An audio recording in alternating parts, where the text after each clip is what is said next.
Il y a des histoires sur l'eau que l'on raconte, des drames que l'on pleure, des naufrages que l'on explique.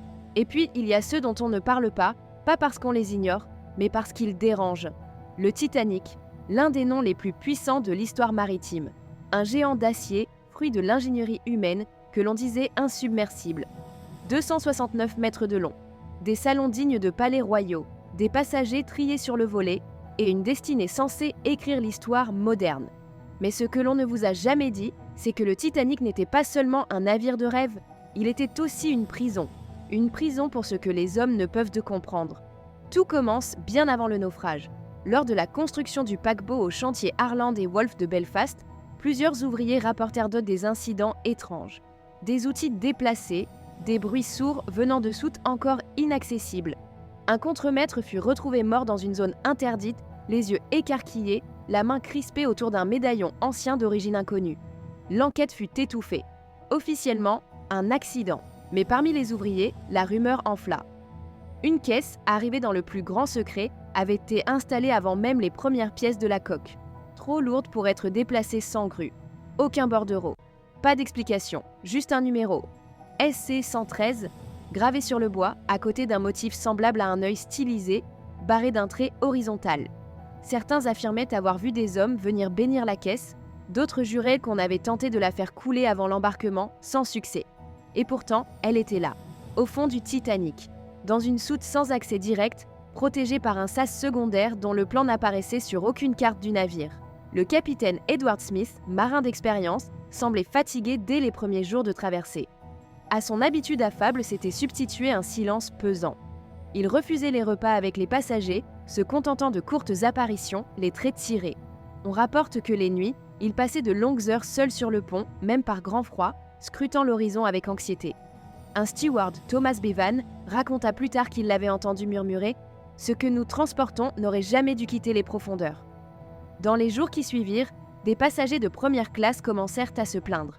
Des bruits de pas dans les couloirs alors que tout le monde dormait. Des voix venant des murs. Une femme prétendit avoir vu une silhouette traverser sa cabine sans ouvrir la porte. Elle fut discrètement évacuée lors d'une escale non prévue avec un diagnostic de crise nerveuse. Mais ce n'était que le début. Le 14 avril 1912, alors que le Titanic fendait l'océan dans un calme presque surnaturel, plusieurs messages radio avertissaient d'icebergs à proximité. Pourtant, les ordres du capitaine restèrent inchangés. Vitesse maximale, cap maintenu. Officiellement, on a dit que c'était pour respecter les délais. Officieusement, certains membres de l'équipage savaient que ralentir, c'était prendre le risque d'être rattrapé. Car depuis 2 nuits, à l'arrière du navire, certains sentaient vanter quelque chose dans l'eau, comme une présence. Un froid glacial remontant de la mer, différent de l'air ambiant. Un marin a dit un mot, un seul. Elle monte. Il n'expliqua jamais à qui il faisait référence. Puis vint le moment du choc. À 23h40, la coque fut éventrée.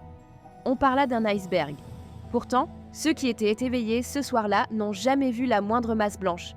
Ce qu'ils ont vu, c'est une lumière verte, mouvante, tournoyant sous la surface, comme un cyclone lumineux. Puis le bruit, un hurlement étouffé venu du fond des âges qui traversa le métal, les eaux, les âmes.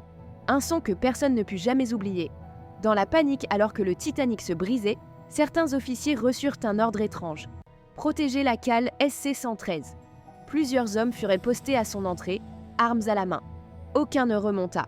Une passagère de 3e classe, Irina Novak, fut retrouvée agrippée à un débris, répétant en boucle « Il est sorti, il n'y a plus de cadenas ». Elle mourut avant de pouvoir en dire plus. Après le naufrage, tout fut très vite orchestré. Les rescapés qui parlèrent de lumière, de son, de choses inhumaines furent discrédités. Certains ne furent même pas enregistrés comme survivants. D'autres disparurent purement et simplement. Les journalistes reçurent des consignes strictes. Une explication unique fut validée. L'iceberg, la tragédie, le destin. Mais des lettres, cachées, retrouvées bien plus tard, racontent une autre version. Des marins ont écrit à leur famille avant le départ. L'un d'eux mentionne un objet ancien trouvé en Méditerranée, envoyé en Angleterre pour être scellé au plus profond de l'océan. Un autre évoque des voix dans les murs du navire, comme si quelque chose tentait de parler. Des archives du gouvernement britannique de 1912 concernant les expéditions maritimes spéciales ont été classées secret défense pour 200 ans. Pourquoi ? Le naufrage d'un paquebot ne justifie pas un tel silence. Aujourd'hui, les technologies modernes ont permis d'explorer les profondeurs. Et pourtant, la soute SC-113 reste introuvable. Des anomalies magnétiques empêchent les sonars de lire clairement certaines zones du Titanic. Et parfois, les plongeurs disent entendre un bourdonnement, comme un chant ancien, sous l'eau, des caméras tombent en panne, des robots cessent de fonctionner, comme si quelque chose refusait d'être filmé. Alors, que transportait vraiment le Titanic? Une relique antique? Une entité enfermée depuis des siècles? Une arme oubliée? Ou quelque chose d'encore plus incompréhensible? Peut-être une punition? Peut-être que le Titanic n'a jamais été destiné à arriver à New York? Peut-être qu'il n'était qu'un sarcophage, condamné à couler? Et si tel est le cas, alors la véritable tragédie n'est pas que tant de vies ont été perdues cette nuit-là, mais que ce qui dormait en bas ne l'est peut-être plus.